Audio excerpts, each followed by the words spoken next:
आलो आहे औंध येथील यमाई देवीचे दर्शन करण्यासाठी। अतिशय प्राचीन असलेले हे मंदिर आहे। सातारा जिल्ह्यातील व खटाव तालुक्यातील औंध गावात आहे। तर हे औंध गावाच्या पश्चिमेस आहे। तर आपण या मंदिराचं दर्शन करण्यासाठी आलेलो आहे। तर आपण चला करूया दर्शन। सातारा जिल्ह्यातील खटाव तालुक्यातील औंध गावात असणारे आणि निसर्ग सौंदर्य वातावरणामध्ये सातारपासून 48 किलोमीटर आणि वडूसपासून 19 किलोमीटर अंतरावरती असलेलं 400 पायऱ्यावरती डोंगरावरती चढून गेल्यानंतर आपल्याला एखाद्या गडकोट सुंदर किल्ल्याप्रमाणे दिसणारे यमाई मातेचे सुंदर असे हे मंदिर, अतिशय प्राचीन असलेले हे मंदिर आपण पाहण्यासाठी आलेलो आहे। तर मंदिरामध्ये प्रवेश करण्यापूर्वीच अतिशय सुंदर अशी आपल्याला ही तटबंदी पाहावयास भेटते।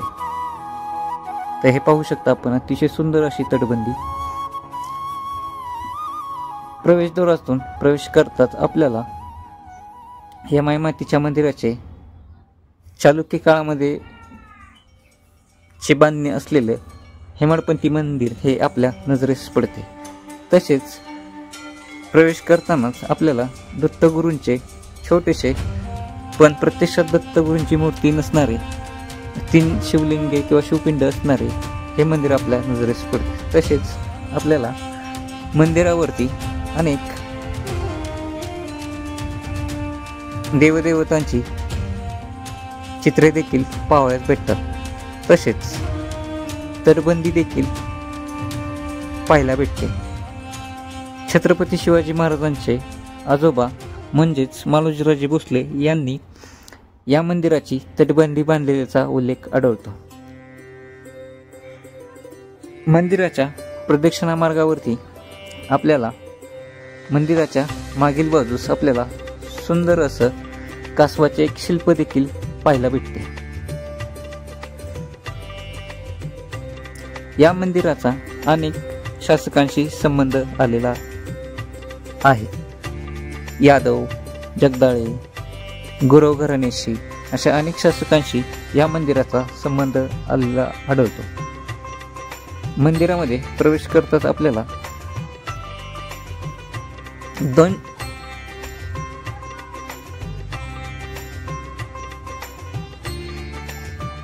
उत्तरेकडील प्रवेशद्वार देखील आपल्याच नजरेस पडते। उत्तरेकडून प्रवेशद्वारातून आत प्रवेश करताच आपल्याला औंधासुराची मूर्ती नजरेस पडते। तसेच तिथून पुढे आल्यानंतर आपल्याला यमाई मातेच्या मंदिरासमोर आपल्याला नंदी मंडप देखील पाहायला भेटतो।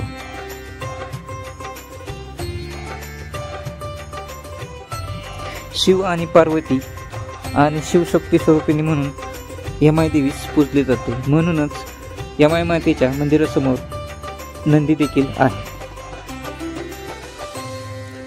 नंदीच्या पाठीमागील बाजूस एक देवळी आहे। देवळीला 2 खांब आहेत। ते खांब जेव्हा भक्तजनांची अशी धारणा आहे की आपल्या मनातील एखादी इच्छा पूर्ण होईल त्यावेळेस हे खांब फिरतात, अशी भक्तगणांची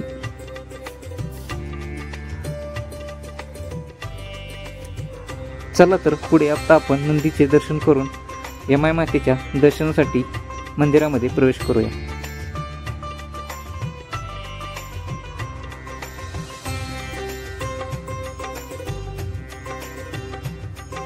मंदिरामध्ये प्रवेश करताच आपल्याला यमाई मातेची 2 मीटर उंचीची बैठी, हातात त्रिशूळ खडके घेऊन असलेली, मांडी घालून बसलेली सुंदर अशी यमाई मातेची मूर्ती आपल्या नजरेस पडते।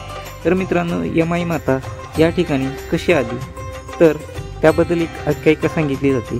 ती आख्यायिका अशी आहे की भक्तगणांवरती औंधासुराचा खूप अन्याय चालू होता। त्यावेळेस ज्योतिबांनी आत्ता सध्या असलेल्या औंध डोंगरावरती चालून आले। त्यावेळी बलाढ्य राक्षसासमोर ज्योतिबांना समजले की आपली शक्ती कमी पडते, म्हणून त्यांनी अंतर्ध्यानातून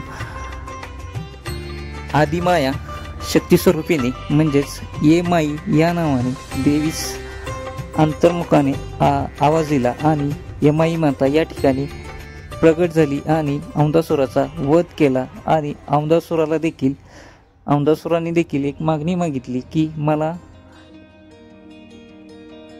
अजरामर होऊ दे, म्हणून देवीने या गावाला औंध असे नाव दिले असे देखील सांगितले. तसेच आता आपले हे दर्शन पूर्ण होऊन आपण आता यमाई डोंगरावरतीच असलेलं आणि येथील पंतप्रतिनिधी बाळासाहेब यांनी स्वखर्चातून किंवा स्वसंग्रहातून स्थापन केलेले भवानी संग्रहालय पाहण्यासाठी आपण आलेलो आहे.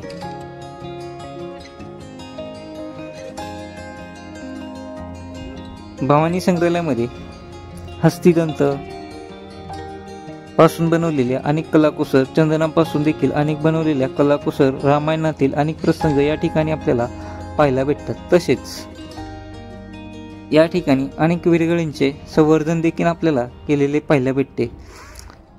मंडळी, या ठिकाणी आपल्याला व्हिडिओग्राफी करायला संग्रहालयामध्ये परमिशन नसल्यामुळे आपण आतमध्ये या ठिकाणी शूटिंग करू शकलो नाही.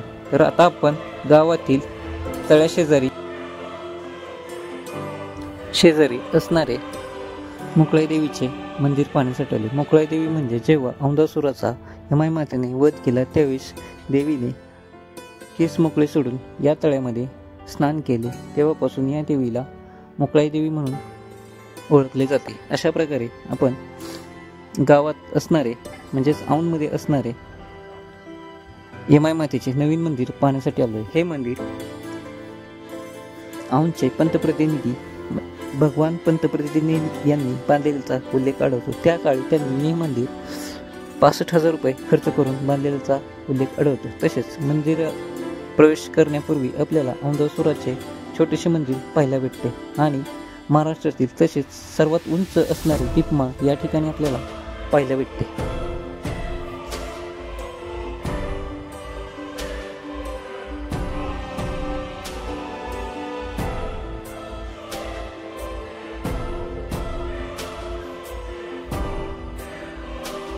ज्यावेळी यमाई मातेने औंधासुराचा वध केला त्यावेळी पौष पौर्णिमा होती, म्हणून तेव्हा पासून औंधमध्ये खूप मोठी अशी उत्सव यात्रा देखील भरवण्यात येते. ही यात्रा प्रत्येक वर्षी पौष पौर्णिमेला भरते. या यात्रेला राज्यातून व परराज्यातून देखील अनेक भाविक या ठिकाणी भेट देतात. तसेच महाराष्ट्रातील अनेक लोकांची कुलदैवत देखील म्हणून अंबाबाईचे ओळख आहे. तसेच या मंदिराच्या सभामंडपाचे संपूर्ण काम लाकडामध्ये पाहायला भेटते. तसेच हे गावातील अतिशय सुंदर अशी यमाई मातेचे दर्शन आपण घेत आहोत.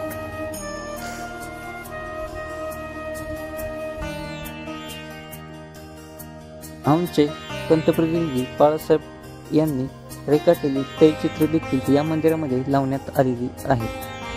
तर अशा प्रकारे मित्रांनो, व्हिडिओ कसा वाटला नक्की सांगा आणि चॅनलवरती नवीन असाल तर चॅनलला लाईक, सबस्क्राईब, व्हिडिओला नक्की करा आणि पुन्हा भेटूया नवीन व्हिडिओमध्ये आणि नवीन ठिकाणी. तोपर्यंत नमस्कार. व्हिडिओ पाहिल्याबद्दल सर्वांचे धन्यवाद.